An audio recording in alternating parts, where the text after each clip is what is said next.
MSW Media.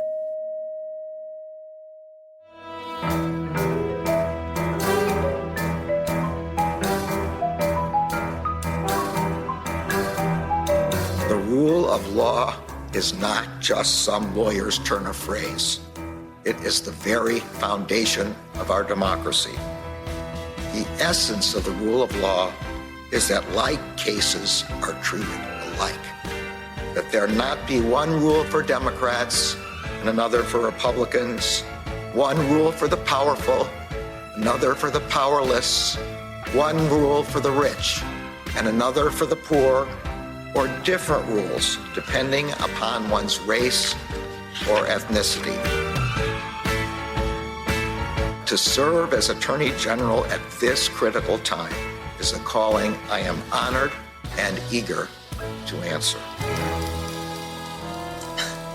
So now it's clean up on aisle 45 time. And for a long while yet, it is going to be clean up on aisle 45. Hey, everybody. Welcome to episode 191 of Cleanup on Aisle 45. We are but 9 weeks away from our 200th episode, which will occur right around Election Day. But right now, it's Wednesday, September 18th, 2024. I'm Allison Gill. And I'm Pete Struck. As time ticks away, we have a lot to cover today, including Judge McAfee throwing out 3 charges in the Fulton County case because they're more appropriate for federal charges. A flurry of resignations from Mayor Eric Adams' inner circle amid multiple federal criminal investigations, and the upcoming trial for the Georgia State Election Board that begins October 1st. Yes, a very important trial that we will get to see live on television because it's in Fulton County. Plus, we have updates on the Pillow Man, the hush money election interference case, Smartmatic's defamation suit against Newsmax, and more bad news for Rudy Giuliani. We should just have a whole segment. More yay. About how bad that guy's life is. But first, Pete, we have patrons to thank, new patrons that signed up to support our little project here. So thank you so much to Laura, David Takataki, Philip Dean, and Trisha Gorman. We cannot thank you enough. And if you want to become a patron and support this little cause that we're doing, this little independent media, this show, we really appreciate it. You can do that by going to patreon.com/aisle45pod, which is AISLE 45POD. All right, let's head down to Georgia for an update in the Fulton County racketeering case brought by DA Fani Willis. Now, this is reading from NPR. A judge has dismissed 3 more counts in the Georgia election interference case against former President Donald Trump and his allies. But in a separate ruling, the judge upheld the bedrock charge in the indictment, racketeering. A grand jury indicted Trump and 18 others more than a year ago on charges that they attempted to overturn the 2020 election result in Georgia. 4 defendants have pleaded guilty. The 3 quashed counts, if you're keeping track at home, are counts 14, 15, and 27, all have to do with filing false documents to a federal court. Trump is charged with 2 of those 3 counts.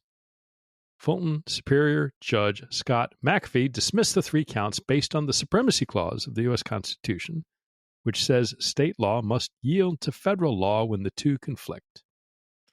Right. And this continues this story from NPR. In March, McAfee dismissed 6 other counts in the indictment. 32 felony counts still remain. Trump will now face 8 felony counts, down from 13 in the original indictment. And for many defendants, including Trump, the case is paused amid appeals over whether Fulton County District Attorney Fani Willis can stay on the case following misconduct allegations. And as a result, the counts in question will not actually be dropped for the defendants involved in that effort until their case resumes.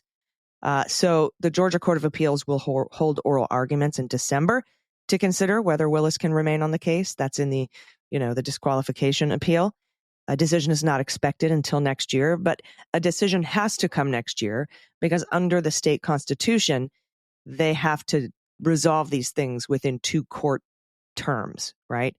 Because you will remember some people were asking to push it until later. And the courts rejected that, saying, sorry, our Constitution says that we are limited in time to hear this appeal. So That's what's going on there. And of course, Anna Bauer, our good friend, goes a little more in depth and reminds us that the order technically applies only to Still and Eastman. But that's because, as you just mentioned, McAfee doesn't have the jurisdiction over the rest of the defendants while they litigate this appeal.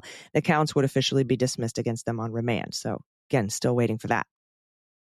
Yeah, and we may need to, it may be time to try and get Anna back on the show to talk about all this, because she also raises another important point, which is that one of the counts dismissed from the Fulton County indictment is count 15, which is conspiracy to commit filing false documents. Now, that's the sole charge that Ken Chesbro pleaded guilty to last fall. So it isn't clear at all how today's decision could impact his past plea deal. It was valid. It was there when he pled guilty to it. It's not, it is not certain whether there is some sort of like retroactive take back, or in fact, whether or not Chesbro would want to, because he may be in a spot saying, you know what? Part of the plea deal was that I'll plead guilty to this one thing. Presumably there are other things you have holding over my head that you could also charge me with. So, does he want to go down that path of trying to disturb something that is settled where if he did, Fulton County might come back and say, fine, we're going to supersede. And here's, 3 more counts against you, Kenny. Wisconsin Badger, whatever Badger he was. Pundit. Badger Pundit. So I don't know. Yeah, he got a really good deal. Yeah, but I don't know Georgia law well enough. I know I texted back and forth with Anna offline a bit about this, and I know she's researching it. And once we get some solid answers, she will have those answers, which is why you should follow Anna Bauer if you don't already. Because I've seen this in federal plea deals, right? Like, especially I was thinking of the Fisher case, Pete, the one that says 1512C2 obstructing an official proceeding now has to have something to do with documents in order for it to be chargeable. That's something that the Supreme Court decided when they narrowed the scope of that law, and that there were some folks that were trying to get out of their plea deals. And the waiver in the federal plea deal says, even if this law goes away, even if you get struck by lightning, even if, whatever happens, we change this law or it gets, routed or narrowed, that doesn't change your plea deal. But there's not any kind of clear language like that in his waivers that he signed in Georgia that Anna Bauer so graciously sent over to me. And so I'm still trying to figure out, she's reaching out, she's doing research. I've reached out to a couple of folks who know Georgia law way better than I do. And we will get you that answer as soon as possible.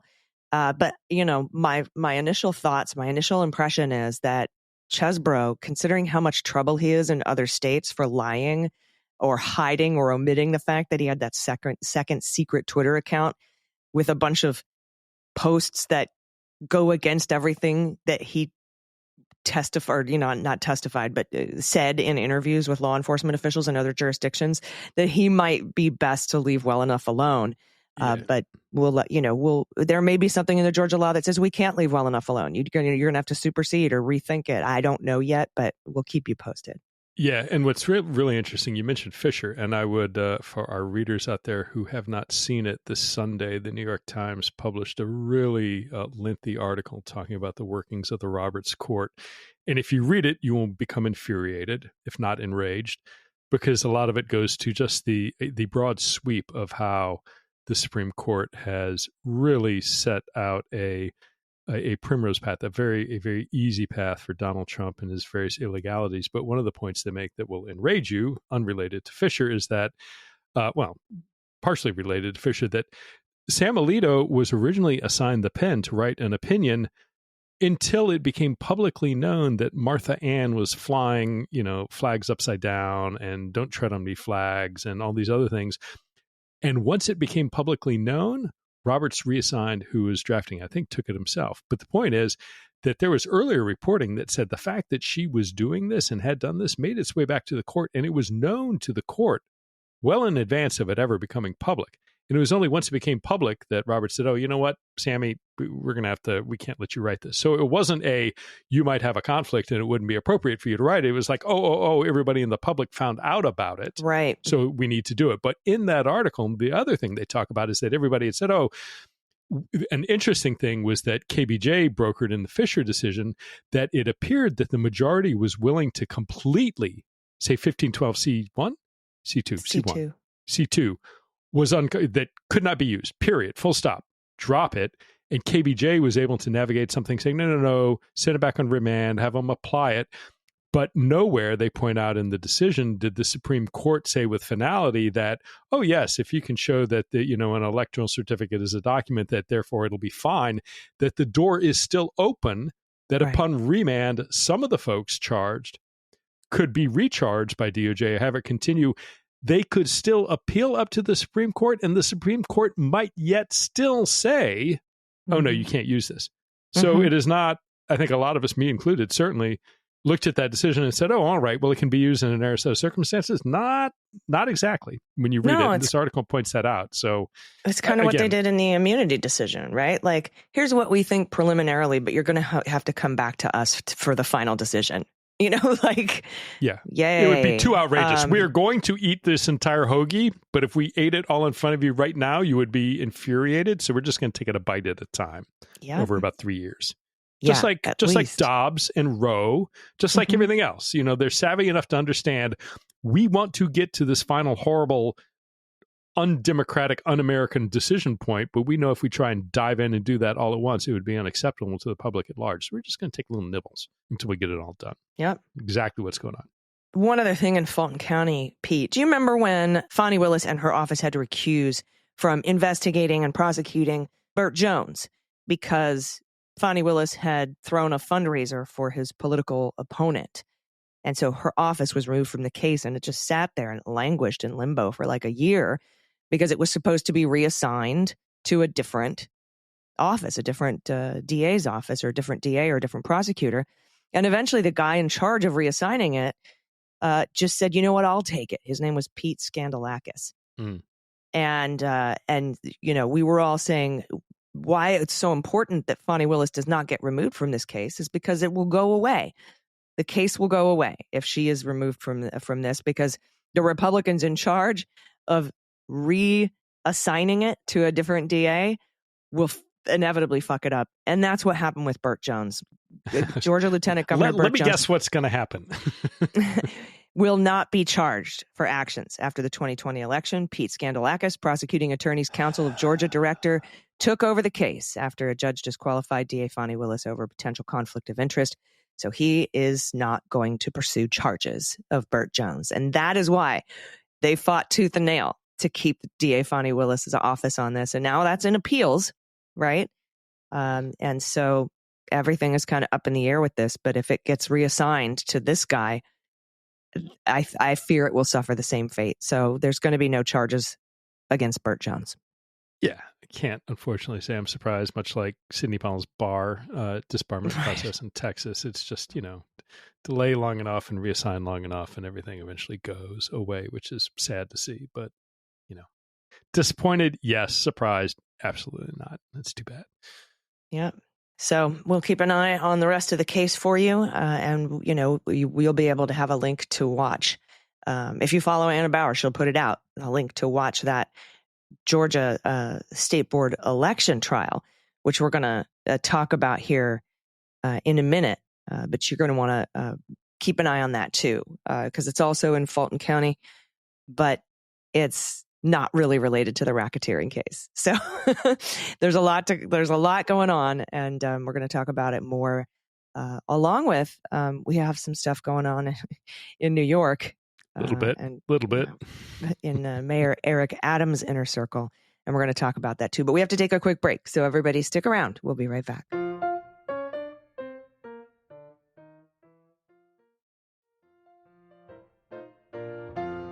Hey, welcome back. We have more new patrons to thank, including Alma Rennan, Shannon Marie Stitt, Marcia, Lynette Honeycutt, and Cheryl Jessica. Thank all of you for being part of a team. Thank you for your support. You make it possible for us to do all the critical things we do every week, to bring the news to you, to talk about it with you, and have some visibility into all the stuff going on as we approach one of the most critical elections we've had in our nation's history. So thank all of you. And with that, and Allison, as you were talking about right before the break, let's go up to New York and dive into the wide-ranging corruption scandal surrounding Mayor Eric Adams. CNN puts it this way. Late Saturday night, the mayor abruptly announced the resignation of his top lawyer and most ardent public defender. Days earlier, his police commissioner stepped down under pressure as a quartet. For those of you who aren't into fancy CNN words, a quartet of federal probes targeting numerous members of Adams' inner circle hits a boil. The stunning departure of Chief Counsel Lisa Zornberg, a former federal prosecutor, opened up a new and troubling chapter in the political legal crisis now gripping City Hall.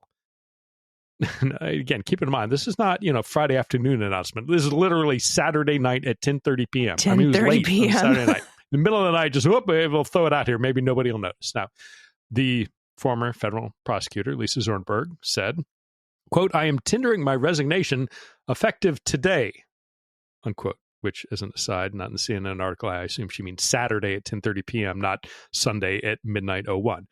Zornberg wrote in a short letter, quote, "As I have concluded that I can no longer effectively serve in my position," unquote. Adams, in a statement, thanked her and said he would name a temporary replacement in the coming days. Quote, "These are hard jobs, and we don't expect anyone to stay in them forever," unquote. Adams added in a bid to downplay the remarkable nature of Zornberg's decision. Now, let's, again, as an aside, this is not the CNN reporting. Keep in mind, it may well be that Zornberg, far from being guilty of anything, took a look at this dumpster fire raging around her and said, you know what? I can't be associated with this. I'm resigning. So while she left, don't take that as she left because she's about to get charged, although given everything going on, that may well be coming. But keep an open mind that she may well be resigning because she looked around and said, oh my, I had no idea, or I simply can't be associated with this. But in any event, as Mayor Adams said, they're hard jobs. Don't expect anyone to stay in them forever. It just is what it is. Now, continuing with the CNN reporting. Saturday night at 10:30. These are hard. Just a couple of beers and decided, you know what? I'm out. Got back from dinner. We sit down, hammer out a real quick email, and drop the mic. CNN continues, Adams has been fending off allegations that corruption and malfeasance permeate the highest ranks of his administration for months. First stemming from an active federal investigation into corruption and illegal campaign donations linked to Turkey and foreign travel, according to a source familiar with the matter. Adams is now entering an already fraught 2025 re-election bid under the cloud of at least 4 separate federal investigations, a political and legal onslaught that New York Democrats broadly expect to ramp up in the coming weeks and months. Adams has not been accused of any wrongdoing, and the administration has said it will cooperate with all investigations. Mm-hmm. Brian Blay, a former assistant U.S. attorney for the Southern District of New York, spoke to CNN about the potential problems Adams could face. Quote, campaign finance-related charges are brought, or FARA, Foreign Agent Registration Act charges relating to acting as an agent of the Turkish government, or bribery charges to the extent he was taking favorable actions in exchange for those campaign contributions. Those are all serious charges, and those carry significant consequences, said Blay. There's at least some real degree of legal peril for the mayor. Yeah, when the FBI jumps in the back of your SUV and takes your iPhone and your iPad, I would say there's probably some real degree of legal peril. So perhaps can we say there are significant consequences that might attach to these things? We have the concept of a significant consequence. They continue here. A plethora. Would you say, I have a plethora of consequences? Do you know what a plethora is? It's a sweater. Okay. We can't get through an episode without quoting the Three Amigos. And I love CFA. Plethora. They continue. The growing probes, underscored by increasingly aggressive tactics from prosecutors, who stopped Adams on the street last year to seize his phone. Oh, they were just there. I was thinking ahead there. Also signal mounting political trouble for the retired police captain, who outlasted a crowded field of Democrats in 2021 on his way to winning the city's top job. Y'all could have had Mile Wiley. Investigators in the Southern District of New York have been circling Adams and his administration for nearly a year. Last November, the mayor's chief fundraiser was raided by FBI agents. I would say a lawfully executed search warrant, but okay, raided. Last November, the mayor's chief fundraiser was raided by the FBI agents. We'll say it that way if they want. Days later, Adams himself was presented with federal search warrants for his electronics. That remarkable escalation by federal prosecutor Damian Williams was followed by a period of relative quiet until last week when FBI officials issued search warrants and showed up at the homes of several of Adams' administration officials. The group included the city's first deputy commissioner, Sheena Wright, the school's chancellor, David Banks, and the deputy mayor for public safety, Phil Banks III. That's according to multiple sources familiar. Investigators also issued a subpoena to Terrence Banks, the youngest of the Banks brothers, who ran a lobbying firm that advertised government relations and promised to help private sector clients navigate New York's intricate infrastructure and political landscape. We call that, where I come from, a slush fund. Tim Pearson, a former New York Police Department officer and advisor to the mayor, was also searched. Tim Pearson. NYPD Commissioner Ed Caban or Cabin, I'm not sure how you pronounce it. Cabin? But I don't, yeah. The leader of the largest and most expensive police force in the nation had his phone seized, along with several other public officials' devices, as part of an investigation into a nightclub security business run by his twin brother. And that's according to a source familiar. He resigned under pressure days later, saying in a statement that news around recent developments has created a distraction for our department. Okay, that's one way to put it. Caban's lawyer said on Thursday they'd been informed that he's not a target of any investigation and expects to cooperate fully with the government. Okay. Allison, in some ways, all of us have an El Guapo to face. For some, an indictment might be the El Guapo. There are so many people. What's astounding here is not just that you're like, okay, and we talked about it early on when the sort of the apparent Foreign Agent Registration Act potential imbroglio with Adams and Turkey came up, that, well, there might be a lot to this, but holy smokes, I had no idea that all the different places it's going. It went to, the chief of the NYPD is gone. His head legal counsel is gone. All these people and their brothers are, gone, and when you get to the point of, a search warrant on the mayor of the city of New York, that's a big deal. And CNN is saying, a period of relative quiet. Well, period of relative public quiet. It's clear that there's been a ton of stuff going on behind the scenes at DOJ and the FBI, but this is doing nothing but picking up steam in all different directions, which is crazy. Again, my opinion, no way Adams survives this. None. I would be shocked if he does not face indictment here sooner rather than later. Yeah. So, yeah, while we're in New York, though, there's more trouble in New York, and Damian Williams, the U.S. Attorney in the Southern District of New York, held a press conference about it on Monday. Now, CBS News writes, 2 former FDNY, or Fire Department in New York, chiefs have been indicted on bribery and corruption charges for allegedly providing preferential treatment to people and companies that needed fire safety reviews and inspections from FDNY.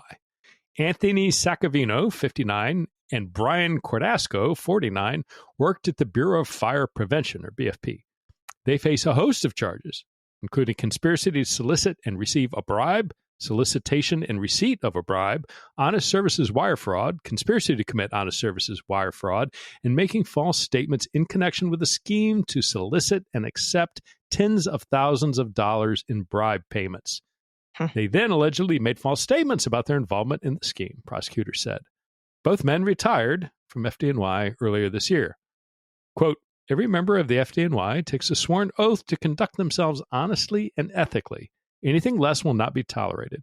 The department will fully cooperate with any ongoing investigations. Keeping New Yorkers safe remains our top priority, said Fire Commissioner Robert Tucker. Pete, back in, the early aughts, I used to host karaoke, and people would put $20 in my tip jar, and then they would get to cut the line, right, to sing their songs. Totally legal and totally cool. Not so much when you are a city official and the bribes are tens of thousands of dollars to cut the line. So this is what, according to the indictment, they allegedly accepted more than $190,000 in bribes in just 2 years when they were the BFP chiefs. The FDNY's BFP division ensures fire safety and suppression systems in residential and commercial buildings across New York City, ensuring they comply with fire safety regulations, right? So let's say you want to put up a building and you need to get the BFP to come in and clear it and say, okay, you're good to go. You're compliant with fire code. But it takes a while, right, to get that inspection done. So you just flip $10,000 to these two guys running this operation at the BFP. Your application goes to the top of the stack, and it's no longer a first come, first serve situation. So taxpayer money is then on the line. The indictment states for nearly 2 years, Sacavino and Cordasco misused this authority for their own financial gain. The indictment alleges they solicited, and people didn't just walk up and offer them a tip. They solicited them, and they accepted the bribes from Henry Santiago Jr., a retired firefighter who worked as an expediter for companies and people awaiting inspection of the buildings by the BFP. In exchange, they used their positions to make sure the expediters' clients' plans and inspections were prioritized.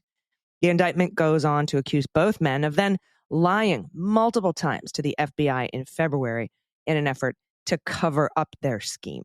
So they know that it was wrong. Yeah, 7 years ago. And again, relative quiet, according to CNN, with the mayor. But it just goes to show that, just because the things you don't see in the public arena does not mean, therefore, that there's nothing going on behind the scenes. And I know you were one of the first people to kind of point that out throughout the Mueller investigation, that, look, just because we're not hearing about stuff doesn't mean that stuff isn't going on. And this is another example of, like, again, this was 7 months ago, and it took that long just to get this entire thing wrapped up into a point of charging. But yeah, I pointed out during the Mueller investigation, after learning when things were happening and when we were hearing about them, it's usually a 6 to 8 month lag on this stuff. And so it's always interesting to sit here and think as of today, what we might know in several other investigations 6 to 8 months from now. So anyway, just something to think about, something to point out. And yeah, that's interesting that they positioned it as relative quiet. I think perceived quiet might be a better way to put that. All right. I mentioned earlier that we're going to talk about a trial that's going to be televised down in Georgia that has to do with the 2024 election. We're going to talk about that right after this break. So stick around. We'll be right back.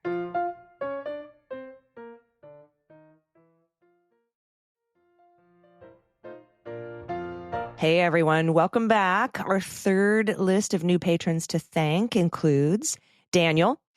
AG, can we get a monthly all MSW access pass, please?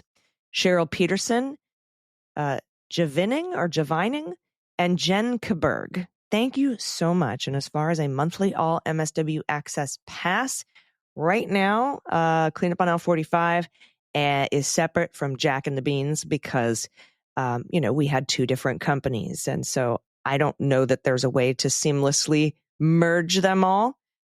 So right now I don't have an answer for you, but we may get one sometime in the near future. So I will keep you posted, obviously. It's always been something, by the way, in the back of my mind, like how can we make this all in one thing? So we will let you know once we have an easy answer.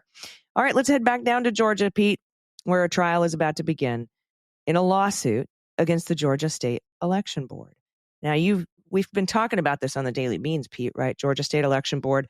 3 of the members, Republican members, called out by name during a rally, a Trump rally. One of those members was actually at the rally, and they're passing all these rules last minute, and it's pissing everybody off, including Republicans, including Brian Kemp, who's like, look, you're just trying to sow division and confusion ahead of the election by changing the rules last minute, especially all of the Republicans up in arms in 2020, falsely claiming that Democrats were changing the rules at the last minute by actually securing the ability to send in mail-in ballots because of the pandemic, which wasn't really last minute at all. You'll remember Donald Trump administration put us into lockdown in March of 2020, and the election wasn't until November.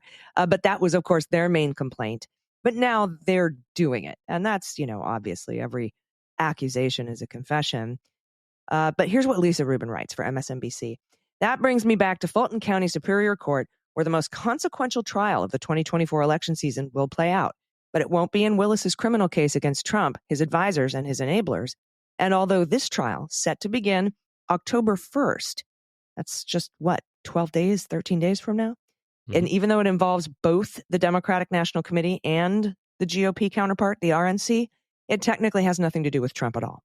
In fact, it's perhaps the least sexy but hugely significant case imaginable. There are no allegations of splattered ketchup, clandestine Oval Office meetings, surreptitious gatherings of fake electors, or missing presidential call logs in this one. Instead, the case turns on the legality of two rules recently passed by the 5-member Georgia State Election Board. Board members are appointed by different elected officials or parties. Currently, there are 3 Trump loyalists among them. And among the rules the MAGA 3 have pushed are one requiring county election board members to conduct a, quote, reasonable inquiry, unquote, before certifying election results, without defining what constitutes a reasonable inquiry, and another rule allowing them to demand any and all election-related documentation created during the conduct of elections from their own county, again, before certification occurs. Yeah, this is a disaster in the works. And Lisa Rubin continues, the plaintiffs, various county election board members, voters, 2 Georgia State House candidates, and both the DNC and Georgia Democratic Party, allege those rules could upend the straightforward and mandatory act of certification. The lawsuit further alleges the new rules give broad license for individual county board members to hunt for purported election irregularities of any kind, potentially delaying certification, which Georgia law requires to be completed by 5 p.m. Eastern, 6 days after Election Day. If passed as prologue, they're not wrong. In March, Fulton County Election Board member Julie Adams refused to certify her county's primary results, asserting she could not fulfill her responsibilities without access to documentation. While Adams was ultimately outvoted, she later sued in the now dismissed case, insisting she needed and was entitled to a plethora of data. Lisa Rubin's word, not mine. A plethora? A plethora of data, including, quote, all qualified county electors showing those who signed and at least at polling locations, as well as those who returned absentee ballots, the number of votes cast on particular machines and during advance voting, information on provisional and drop box ballots, digital images of ballots as they were cast, and all absentee ballot applications in envelopes, among other data, unquote.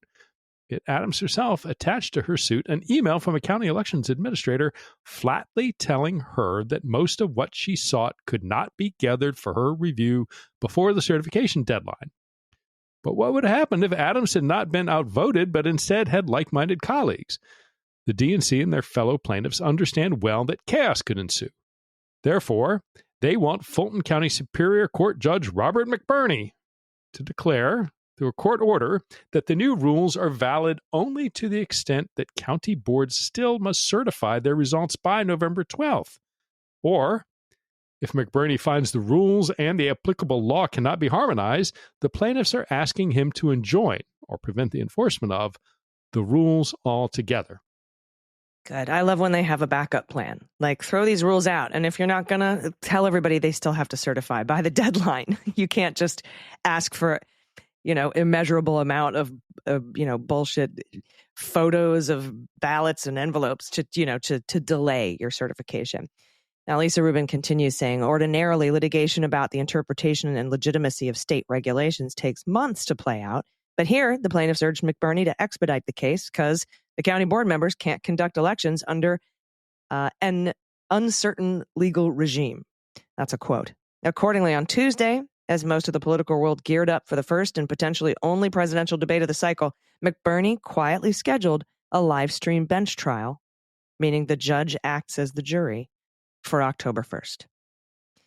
She says, imagine a world in which local election board members are empowered through the guise of doing their own research to delay or refuse certification of county results. That could hold up the certification of entire states' results and even potentially its certification appointing electors. And if that were to happen, Georgia's missing electors would be subtracted from the total needed to win the Electoral College. Put another way, the failure to certify thousands of votes could end up depriving the rightful winner of a presidency voted upon by nearly 200 million people. Yeah, and she continues, but even supposing Raffensperger and Georgia Governor Brian Kemp would forge ahead and certify the state's votes and its slate of electors respectively without individual counties' results, that in and of itself could lead to an outcry about the illegitimacy of Georgia's slate. Meanwhile, the quote-unquote election-related documents collected by election deniers could be widely disseminated in a deliberately cherry-picked effort to promote yet another tale of a stolen election. Yes, the actual winner could still be inaugurated, And maybe that variation of the story ends without violence and incivility. But history shows us otherwise. All in all, the Georgia Election Board case so few are talking about is poised to become the trial of this election cycle.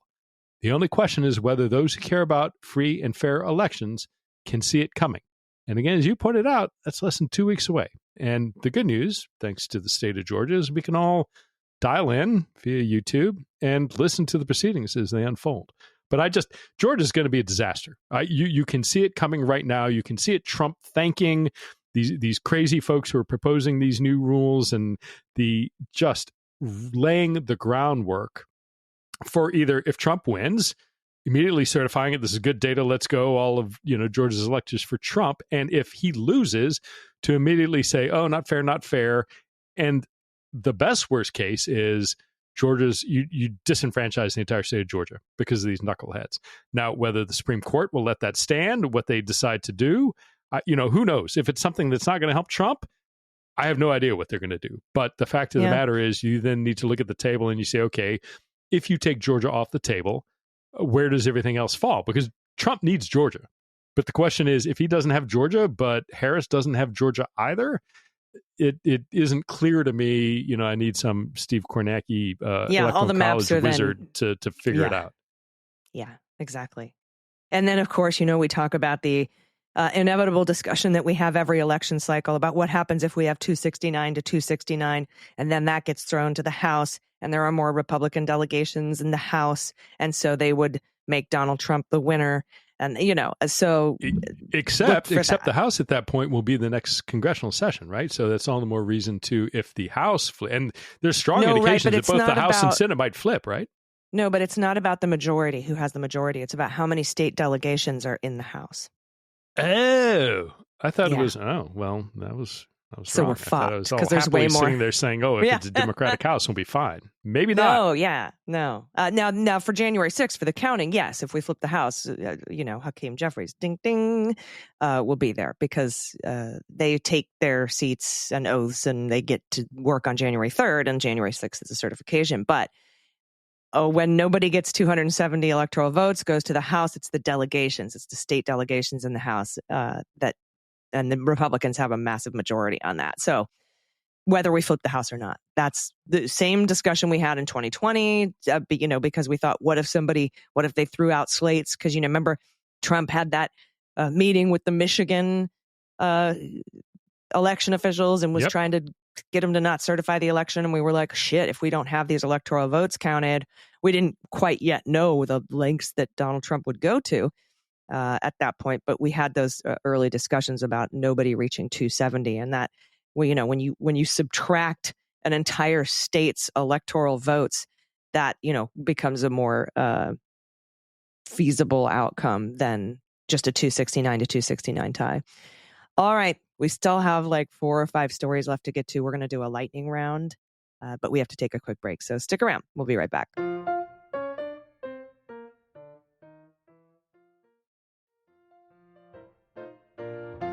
Hey, welcome back. Our final list of new patrons to thank includes Norma Jean, Lock Him Up,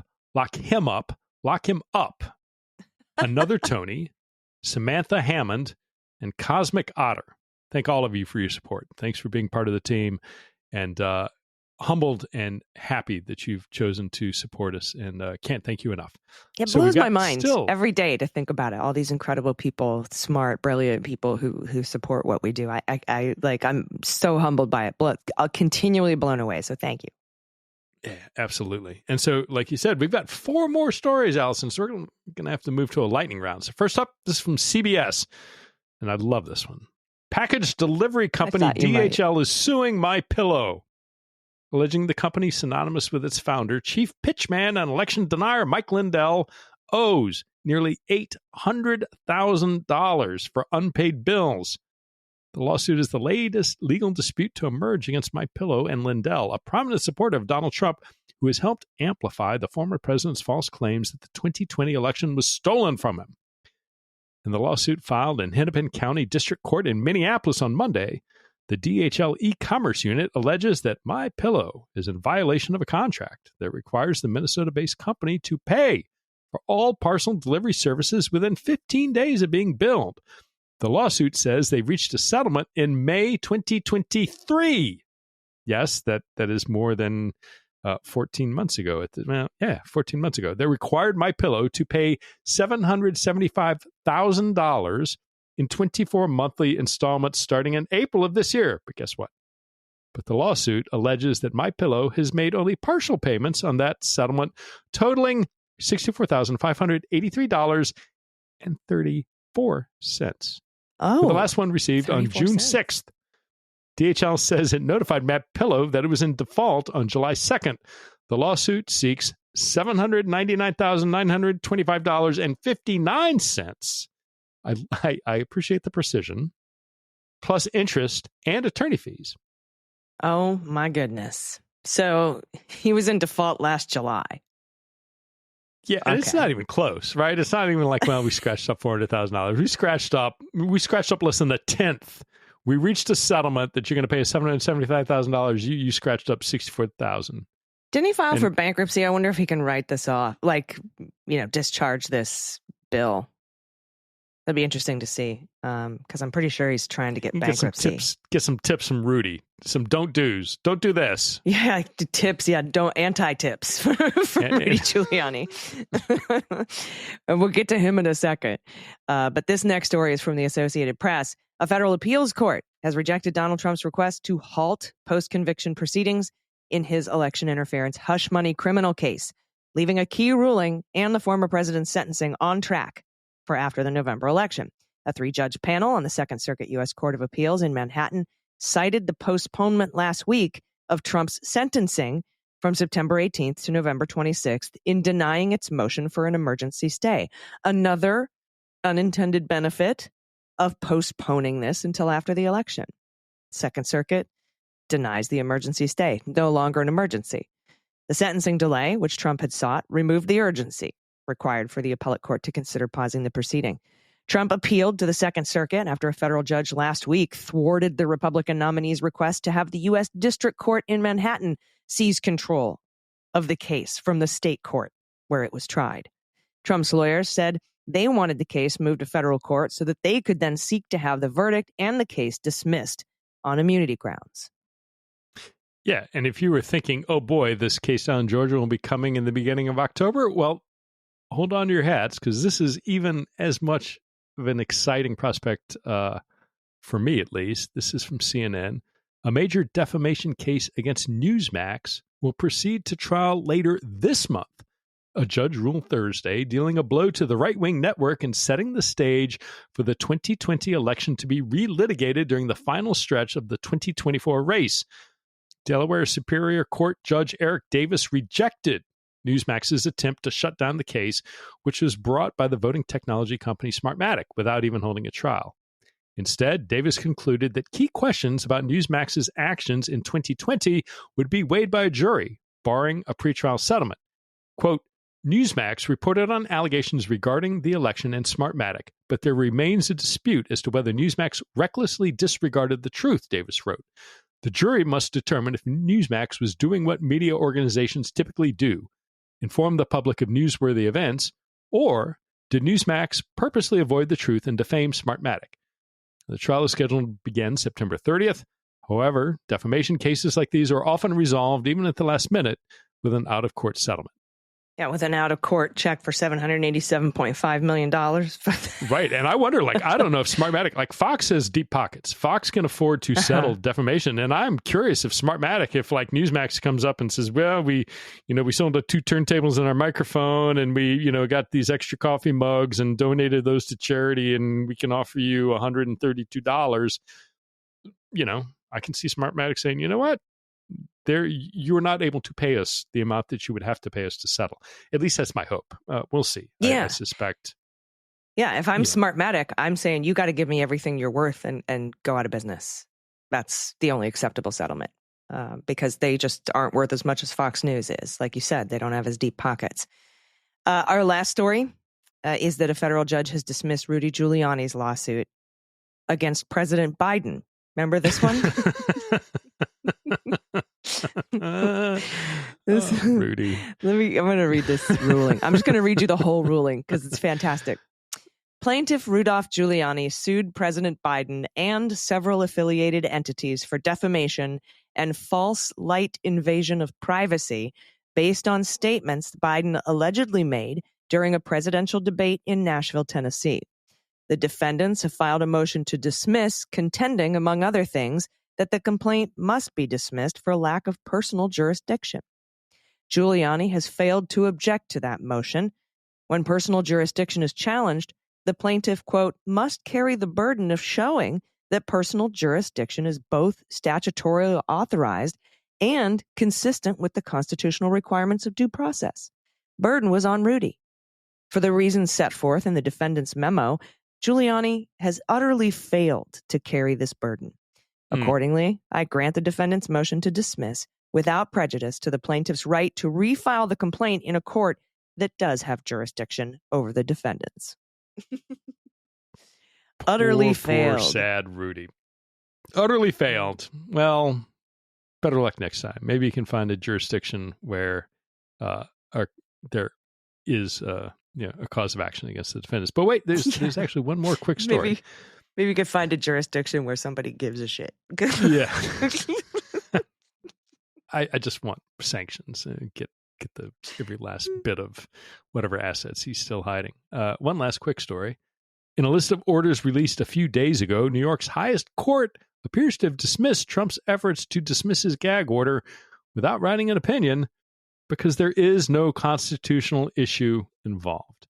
Oh, so yet again, Trump's, thanks to his donors, thanks to the mom and pops out there without any money really free to give, but nevertheless, when the Social Security check hits the direct deposit, their automatic $5 a month contribution that they unwittingly signed up for, then when they responded to one of Trump's email solicitations, or perhaps they'll go by, Allison, Trump is doing a Twitter Spaces to launch his crypto.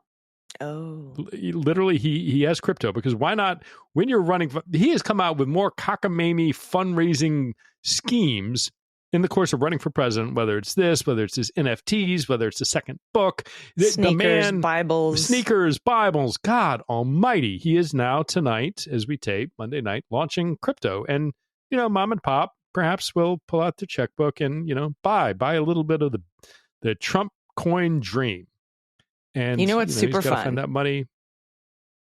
God, I think so infuriating. What was it? A couple days ago at one of his rallies, he said that he was not going to sell his DJT stock, and that caused a little bit of a pump in the value of DJT. Not much, couple bucks. Went up 25% at one point, but fell back down to I think it raised like $2 because he's going to be released from his 6-month bar on being able to sell all of his shares this week. That prohibition goes away. But because he told everyone that he wasn't going to do it, now if he does it, and even if he doesn't, that might still be a legal problem for him. You aren't allowed to do that. You aren't allowed to make public statements that impact. Remember, like when Elon Musk said on Saturday Night Live that he was going to buy Twitter or whatever, and it sent the shares through the roof, and then he sold, like that kind of. And the SEC is investigating that, by the way. I think those are the correct details. It's, send us a correction if I'm wrong, but you aren't allowed to do that. It's a violation. You can't. He might have just completely obliterated his ability to sell all of his bullshit DJT Truth Social shares, and I don't know. That pleases me. Yeah. We'll see. I have a feeling that crafty Donnie Trump may yet again skate, but I see, my opinion, no way he doesn't dump and unload a ton of stock once he's able to do that. But we'll see. We'll see soon enough, because I think the window where you can trade opens up here again within the busy next couple of weeks. Got a lot going on. Including, we didn't even talk about Laura Loomer. No, maybe we'll save that for the bonus. Maybe we'll save that for the bonus, and we'll save. We'll also save the apparent assassination attempt on Donald Trump. They're just a news conference we watched before we jumped on here. Secret Service says they didn't have a line of sight on Trump. No shots were fired. He's only been hit with gun charges at this point because he's a convicted felon. He's not allowed to have a firearm. And the serial number was obliterated on the firearm. They have yet to lift that serial number to see where this guy got the gun, or at least the oranges of this rifle.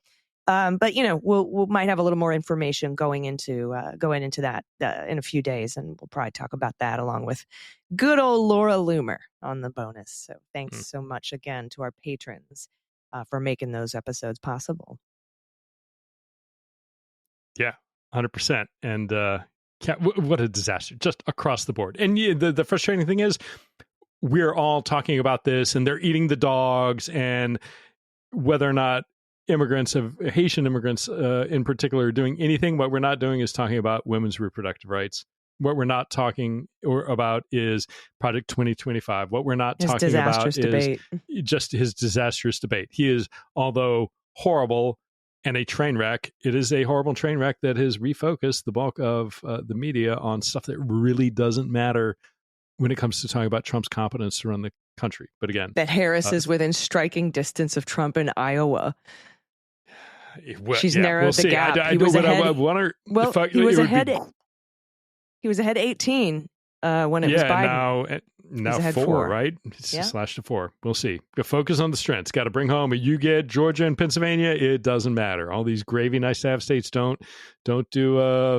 I'm still suffering PTSD from 2016. Focus on what you got to get. You get North Carolina, you don't even need Pennsylvania and Georgia. If you get North Carolina, if you get Iowa, that's great. But you know what? It doesn't matter if you get Pennsylvania and Georgia. It does not matter after that. So we'll see. Right. Buckle in, everybody.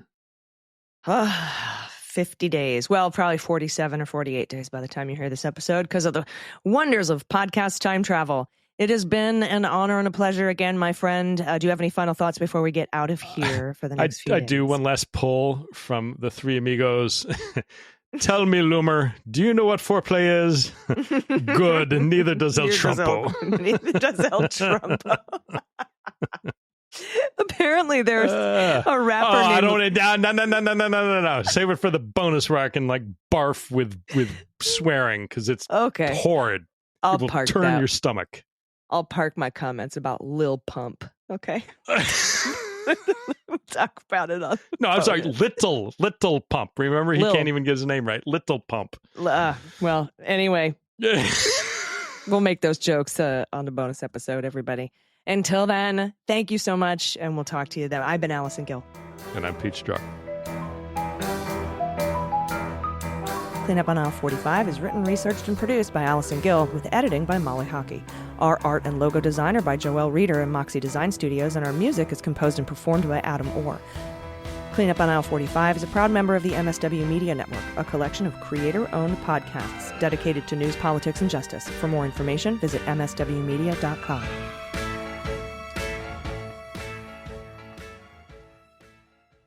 MSW Media.